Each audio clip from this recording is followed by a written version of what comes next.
Hello everybody, this is Mirandus Crafter, and tonight I want to take you into a deep dive into some of the information from the latest AMA on Mirandus with Michael McCarthy and four of the other developers, to kind of go into detail with some of the information about some of the systems that were revealed that are going to be making their way into the next actual in-game playtest. They talked a lot about stuff like tavern games and things like that, but they also revealed a lot of juicy little nuggets about the crafting system, the harvesting and gathering system, and getting loot, and how you can create some gear, and showing the first steps leading into the crafting system. So for a guy like me, Mirandus Crafter, obviously, that's my thing. And if crafting is something that really interests you too, then join me on this as we kind of pick apart and look at some of the information and see what little nuggets we can dig out of it. The AMA was on February the 23rd, 2023, and I'm going to go ahead and start with some of the information that Eric Touvet, I think that's how you say his name, I'm not 100% sure on that, revealed here at about 24 minutes in. He was talking about the fact that we're going to have harvesting, looting, and crafting added into the playtest. Now, this playtest that I'm talking about is tentatively scheduled for the last week in March, coming up in about 3.5 weeks from now, from the time that I recorded this video. So if there's not any setbacks or nothing happens in the Tavern Games test that causes them to have to delay, this should be when these systems are going to go ahead and make their way in the game. There's a lot of the tech that we put in. You want to go ahead, Eric, and talk about? We have harvesting, we have some looting, we got some crafting stuff that's in there now too. That's worth talking about. That's all on the sweet list coming up next. Don't steal my thunder, Eric. So Eric was starting to drop some bombs there, and Michael McCarthy didn't want him to steal his thunder, because obviously this is a big deal for a lot of us that are interested in the economy and crafting, because this is the first time that testers in-game are ever going to be able to try their hands on crafting, even gathering resources. This is going to be one of the first times that that's ever happened. Obviously, for you to be able to do any crafting, you're going to have inventory. So that's the next thing I want to kind of touch on, was when Michael McCarthy was talking about the inventory. Let's listen to that. So that's about right here. Continue to develop the grand main course. One of the things that we did not have before that we do have now is inventory. So I think it's actually an older image, but okay, that's one key point for us to take away right here, is the first thing that he just said there. He said this is an older image. So where I thought we were at this day and age with Mirandus development was, I thought we were about here. And this is an image that I found recently where it kind of gives you the idea around the thought process of the gear slots that are going to be available. You can see that you have, weapon slots, clothing, armor, another weaponry, primary, secondary, ranged, instrument, rings, quick slots, belts, gloves, wrists, a charm slot, type of thing. For, I think that's where the voxes are going to slot in, is on the charm slot. And the bags, this is the direction that the inventory, I think, is going as a more recent version. But for his intents and purposes, he wanted to show this older image to be able to start the discussion about your character, the paper doll, the inventory, equipping things, stuff like that. So let's go ahead and hear what he has to say about that. I just wanted to point out that I think we're farther along in development than this right here. We have a grid, and on this grid are things that you can craft and make in the world when you can equip those things. So when you equip them, you're dragging and dropping on a grid, but that's also sending a message to you, all of your friends who are playing, and you're actually visually updating the mesh as well. So when you equip leather armor, everyone's watching you, and suddenly leather armor is on your body. So Okay, that's cool. Let's go back to that image just a second, though, because I don't want to pull off of that yet. we have a grid. This is pretty basic as far as a paper doll. Like I was saying earlier, a lot of the stuff that we saw on that other image that I showed you is just not here. So I do think that this is an older image. But what's interesting that I see right off the bat is this section here for weapons.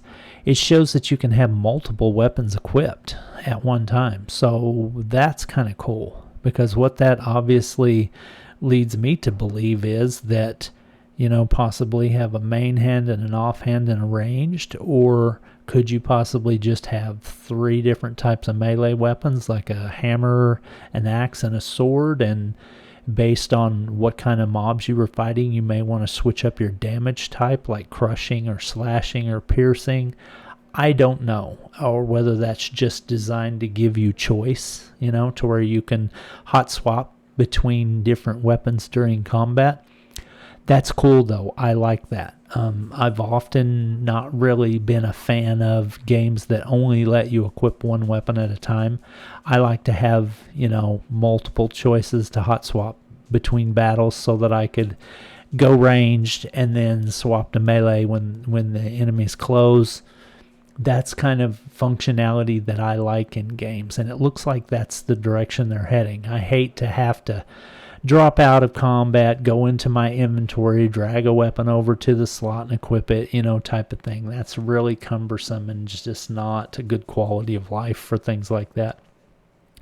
Plus, if you're able to equip multiple weapons like this shows in this picture, then hey, that's good for us crafters, because that just puts us in business and gives us more orders to fill if people need to equip more slots. So I'm all about the slots as a crafter for sure. I really like that old image because it had, or that other image that I showed with the mock-up of the paper doll and gear slots, because there was a lot of sections there for crafters to have to be the ones to create the gear to fill. So that's cool. It does look like the characters and stuff are, the graphics are getting better, so that's really neat to see.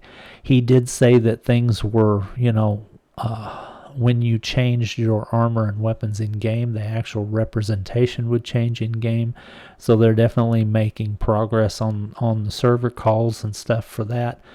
So that's really good to see. Liking, seeing the different styles of armor here. This obviously looks like maybe some kind of leather or mail coat or something like that. A little, basic here. Maybe just a leather vest or something jerking. A little bit of metal padding built into it, or metal plating, built into it, so you can see some different styles and variations. That's cool. It looks like he has this one selected.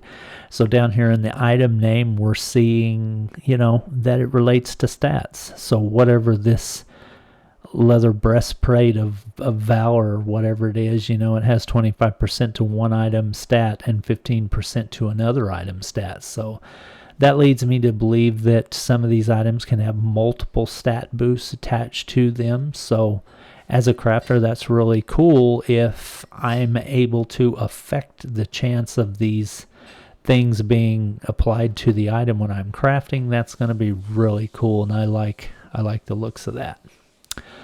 Basic other gear slots here like chest, hands, feet. But like he said, I think this is an old image because I think they're a lot farther along than that now. Up here at the top, you notice we've got menu, gear, mastery, and settings. It just looks like a basic little thing here. Level 75, defensive 8.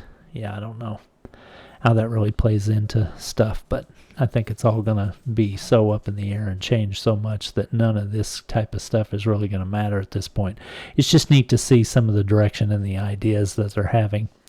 The looks of the gear is cool. I'm liking this style, so I'm a fan. Grid. And on this grid are things that you can craft and make in the world. when you can equip those things. So when you equip them, you're dragging and dropping on a grid, but that's also sending a message to you, all of your friends who are playing, and you're actually visually updating the mesh as well. So when you equip leather armor, everyone's watching you, and suddenly leather armor is on your body. So that's a lot to stand up, and really makes it feel like a game, guys. You know, making an RPG, it's like the second you get paper doll and inventory working, it just starts to feel cool. Yeah, that's for sure.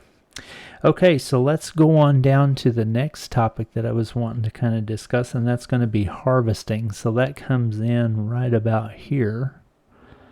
They start to talk about the harvesting processes in the game. So that's going to also be the first time that players are actually going to be able to gather materials.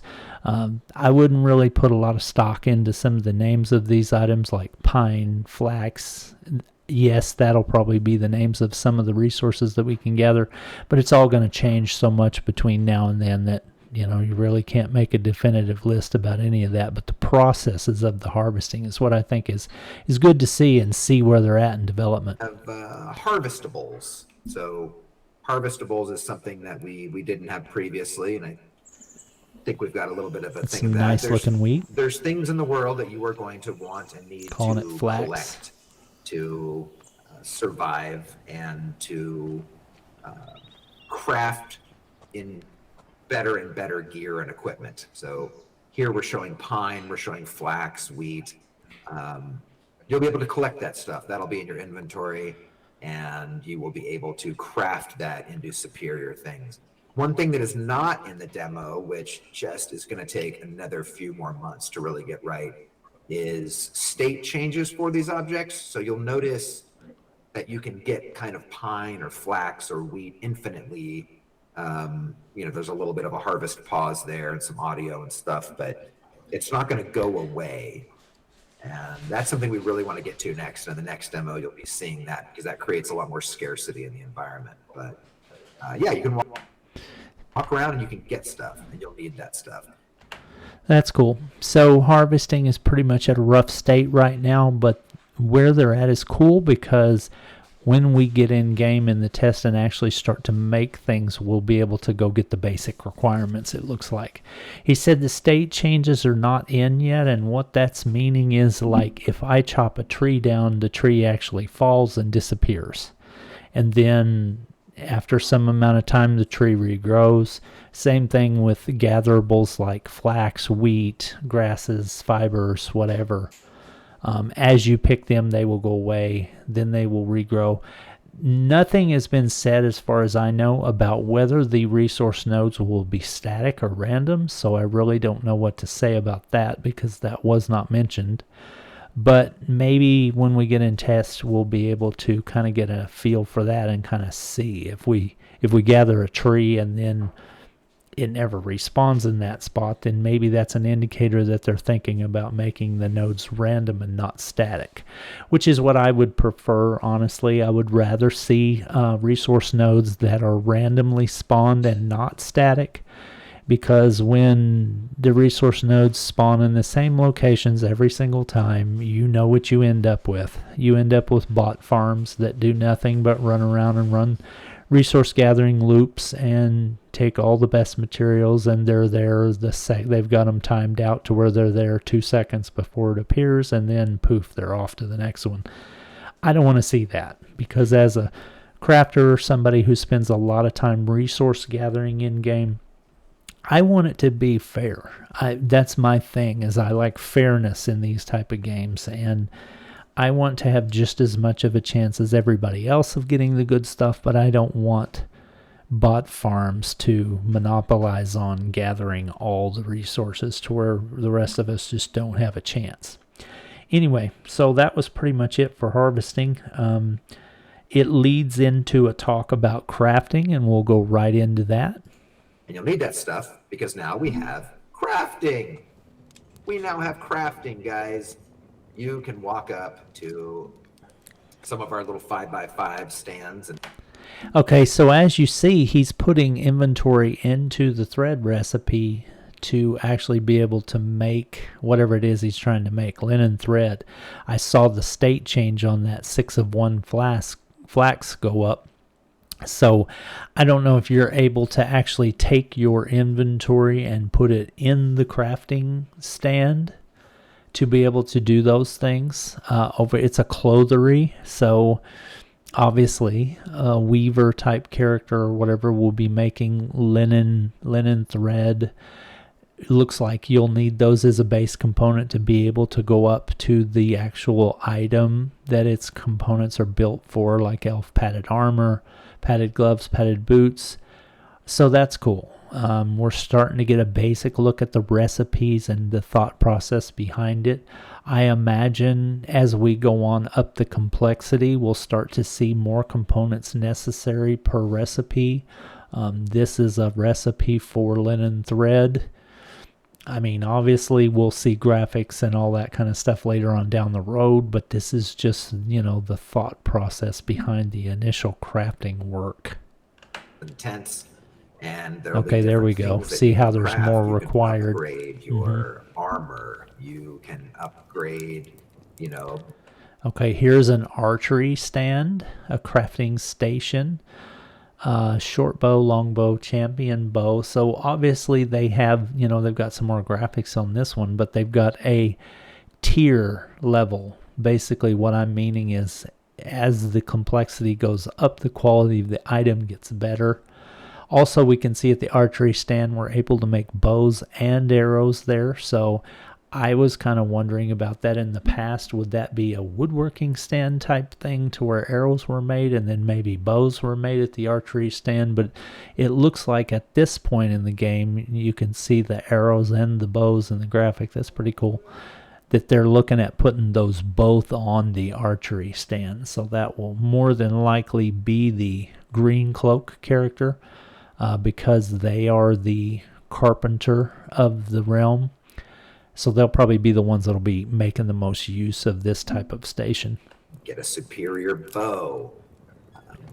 You can, as you push deeper in the world, collect more resources that are just plain harder to get and be able to craft. Okay, so we've got a metalworking station here. Yeah, this is cool. We've got spears, hammers, warhammers, shields, brigandine armor, boots, brigandine boots. This is cool. This shows some of the thought process behind which stations will do what type of thing. This will be more likely the Iron Shaper dwarf or maybe even the Strong Hand human character working these stations. I hope it's the Iron Shaper. That is the dwarf that is, slotted as the blacksmith, the top tier blacksmith in the realm. So I hope they're the ones that own all this process. I wouldn't be too upset to see Strong Hands able to make, your basic levels. But at the highest levels, I want to see that owned by Iron Shaper dwarves because I think each one has to have a niche to make them special, and I want to see them be the top tier blacksmiths of the realm. Better swords and weaponry. I think for this demo, brigandine armor is the best that we're going to have. Okay, so he just said right there for this test, brigandine armor is going to be the best. So that's going to be the highest we can take it up right there. But, a lot to stand up here, right? For the test. We need to know what's in your inventory. We need to give you recipes. And it's not just giving you recipes, guys. We have to data drive this behind the scenes. We have to have CSV files that list what all the recipes are, what the inputs are, what the outputs are. We need to display to you what you have in your inventory so you just need 2 more of this for you to craft it. So crafting is here. Okay, so that leads us in, crafting is here. That's awesome. I'm so excited for that. I cannot wait to get my hands on that. That's going to be so much fun. I'm going to start tracking resources, resource types, blueprints. Even though they're at the basic level, I'm still going to start tracking all this stuff so that I can wrap my head around what they're thinking and how they're planning these skills and family levels of skills, who does what type of thing. I'm going to start taking notes on all that, and we're going to develop some content on that for you guys so that you can have somewhere to turn for all of your crafting needs. I'm going to be that guy, so we're going to look at all that information together. So this leads us into the next part where he starts to talk about looting, and I really don't want to go into a deep dive on the looting mechanic. I already had quite a rant on that on my last video where I did the reaction to this AMA. But what I want to talk about is just let us look at the actual looting of the corpses, the carcasses, like when you kill a deer, what happens, what can you get? Because I'm hoping we'll see things like harvesting of the skins, the meat, that type of thing, but I'm not sure if it's going to go into that much detail. Right now, they've just got kind of a placeholder loot box type thing, and we'll see that. Again, just foundational built running on the server and on the client. You can now craft. That's huge. Looting is here now. So yes, you can kill stuff. And when you kill stuff, you will be able to get stuff. Now, don't look at that box. Drives me freaking batshit crazy. When you kill something, you are not going to see a spinning box in the world of Mirandus. I hate that. But, for the sake of us standing it up, we needed a box, something you can cast a ray into to know that you can loot this thing. So, loot, Yeah, so that's pretty much as far as I want to go with the looting discussion, because that was just showing us the possibility of harvesting the carcasses and things like that. Right now, he said the state changes aren't in to where, like the resource nodes that you harvest, when you harvest them, they go away or they fall down or they deteriorate or whatever. And I expect that harvesting of the animal carcasses will be the same. Ideally, in the future, when you skin a deer, it's going to turn into, the skeleton or whatever, and then decompose and go away. At this point, don't expect to see that at this level. They may have it, but I don't know about that one.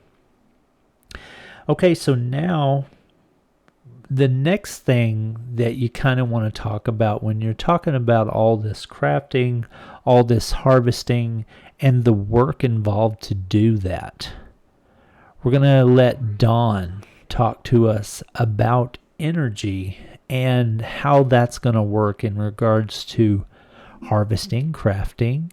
Those are going to require energy, and that's a subject that a lot of discussion has been going around about is, will a crafter sitting in town even need the energy mechanic, or will they be able to just bypass hot meals and all that kind of stuff because they don't do anything that requires energy while they're just standing around crafting? Well, this right here lets you know where their mindset's at on that. Yes, crafting and harvesting are going to require energy.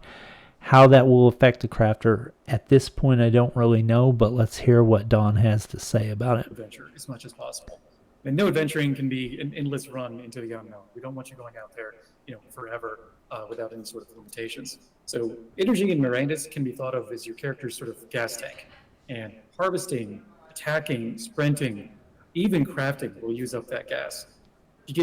Even crafting will use up that gas he's calling energy. If you're tired, you'll be limited to a slow walk, maybe more punishing beyond that, but we'll start there. And in this kind of exhausted and starving state, you're going to lose small amounts of health as well. So you really don't want to get to a point where you're completely out of gas. So what would you do if you kind of got to that state and you wanted to top off your tank? So you'd head to your nearest tavern. You'd sit down to a delicious trencher.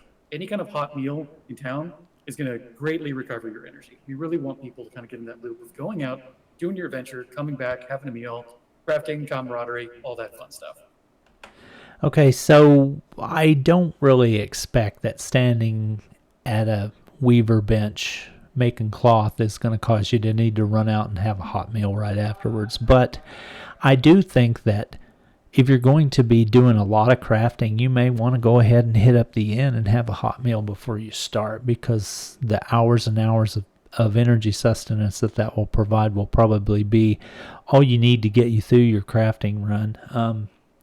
I do think they're going to try to make it so that crafters will need to still consider that, though. So they're not gonna let you be out of that loop entirely. I don't think. I don't think it's going to be as an energy requirement as, say, let's going out and killing monsters and actually chopping down trees and stuff like that. I think that will require a lot more energy than actually standing at a bench and crafting. But that's their mindset, that they're going to involve that in the loop, so you're not going to get out of that completely. And that's good, though, because as a member of a guild, Masters of Materium, we're focused on food production. We're focused on basically trying to control those markets and those loops in game. We're really interested in seeing people have to eat at ends our food and our drink and all that. So that's something that's good for us as a guild. So we're really happy about that. Okay, now the next and the last section that I want to talk about is something that's really cool. I really like it a lot. Don's talking about weapons. He wants us to start to kind of understand where their mind's at on weapons. They look at them as a set of abilities and skills to make them unique, which was what he said. We look at weapons as a set of abilities and skills, not just a hunk of metal, but an item that enhances gameplay. The more rare, the more abilities. He said, and we'll see in this picture here in a minute, as much as 5 abilities, and that would be considered what he called an ancient weapon. So crafters, there you go. I think that's going to be, at least at this time, the ancient level is going to be the top end tier of crafting, and we'll see a sword that looks like it is the ancient level because it has 5 abilities on it. So let's get a look at that. So that'll be part of your choice there. The last thing I want to touch on briefly is a small part of the combat experience, weapons. And so we love the idea of all of our items having a ton of value. So rather than a sword just being kind of a hunk of metal, we take the concept that it is a set of abilities and skills as well that makes it unique. So the more rare an item is, the higher variety of abilities you can do with it. So as high as 5 for the ancients. Players can also have up to 3 weapons equipped and at the ready at any time, but only 1 active at any given time. So this sets up an amazing amount of interesting choices and combinations for how you arm your exemplar. And we really strongly believe that it makes the crafting and economy side have a ton of depth. Weapons and Mirandus are more than just stats. They're a package of gameplay, and that'll lead to a lot of interesting gameplay. Okay, so that was a really interesting take on the role of weapons and crafted items in Mirandus. Why do you want to be a crafter in Mirandus? Well, it's because you can really affect the gameplay of everybody involved with the items that you make.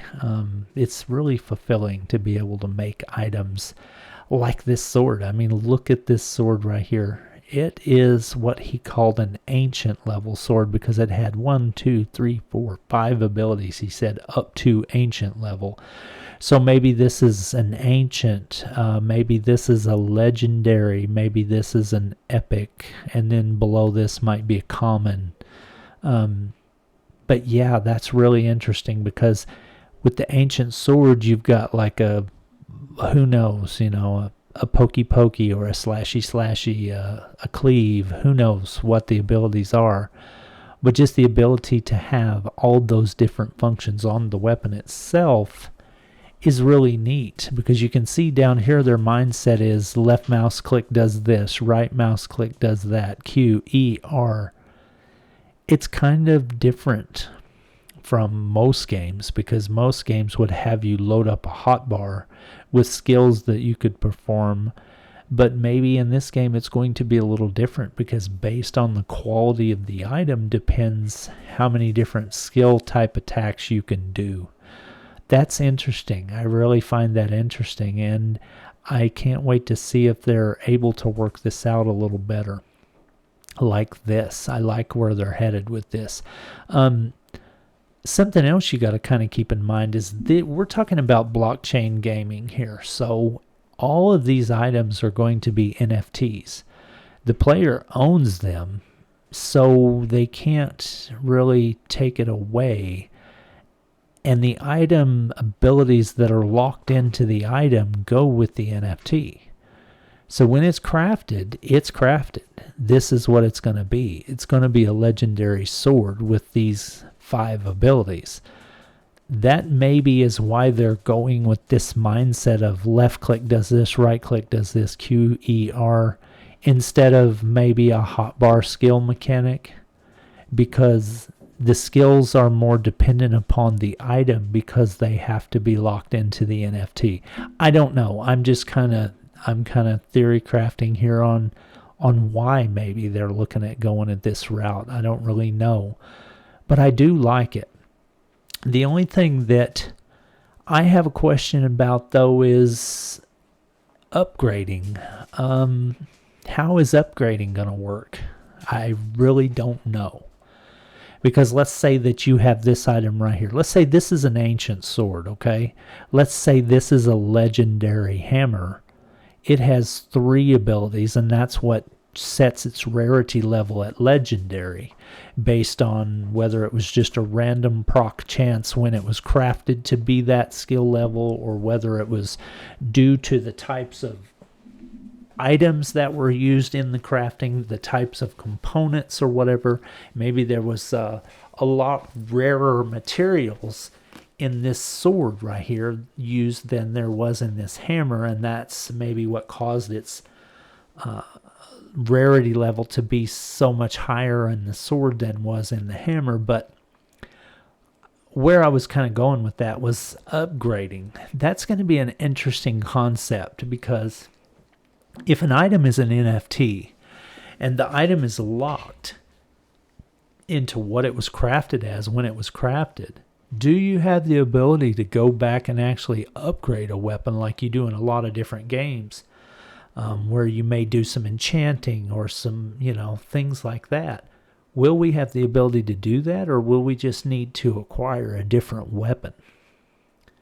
Because at that point, if the abilities are locked into the weapon in the NFT, then it can't be changed because the player owns it. So what do you do at that point? I don't know how that's going to be worked out. And that's very interesting to think about.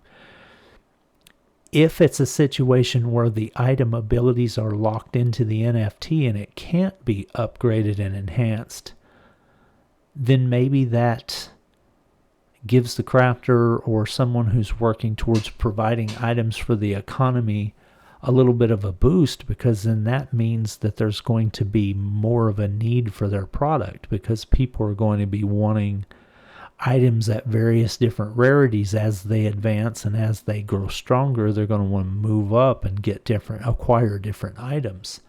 So possibly that's a good thing for the crafter. I don't know. It could go either way, though, because honestly, as a crafter in other games, I have always really liked the enhancing or the upgrading or those kind of mechanics, to where I take an item and I can make it better by adding mithril bar steel to it or something, and it enhances its ability and gives it a +1. Or those have always been fun things to do.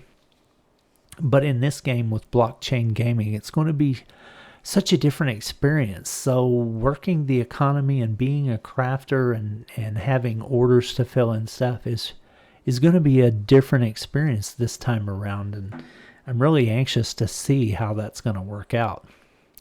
Another thing that I hope for is the crafter to have the ability to kind of choose what types of abilities are applied to the weapon, because as we all know, there's always going to be a meta, and what's hot one month may not be the meta for the next month. Let's say everybody's fighting the great ice worm this month because the great ice worm drops this ring of awesomeness that everybody wants. Well, everybody's going to come running to the crafter and say, hey, I need an ancient sword with 5 fire abilities on there.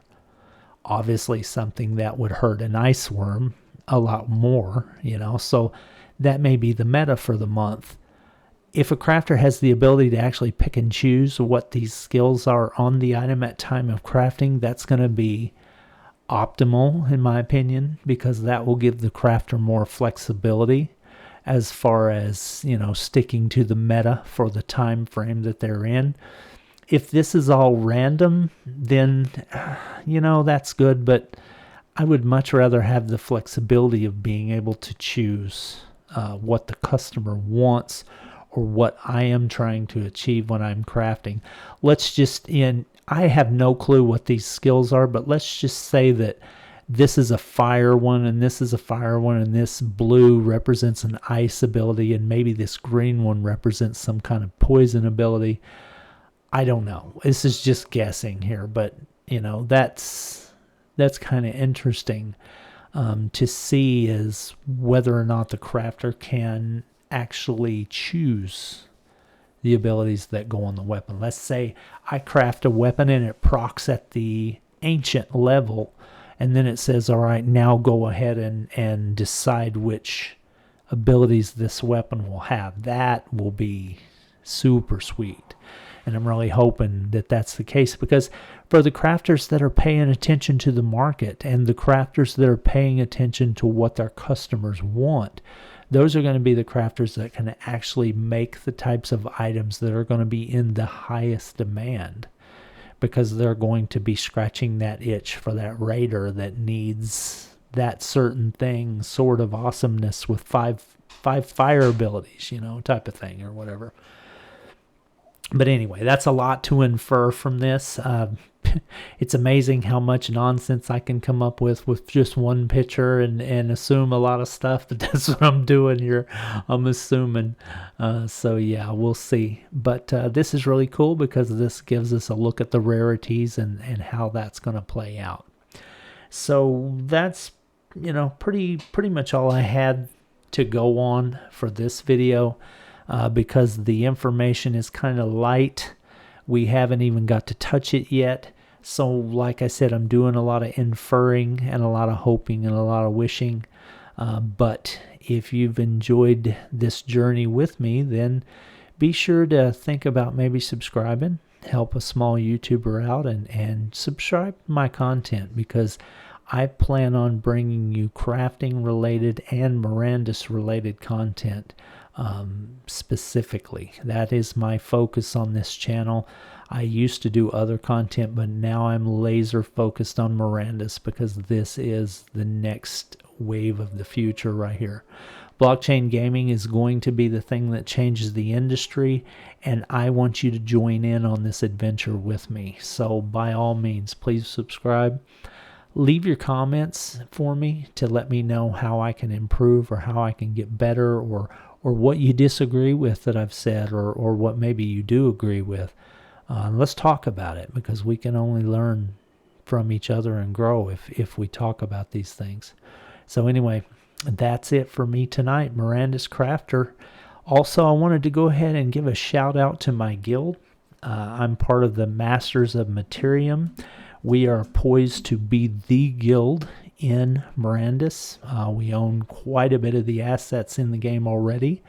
We have a pretty good sized guild. I think we're over 400 members at this point and growing, and every day there's more added to it. So if you're looking for a place that's going to have everything that you need, the support that you need, the structure that you need, the resources that you need to enhance your playtime and have the most fun you can have, and a great group of people to learn the game and grow with and be friends with, give Masters of Materium a look.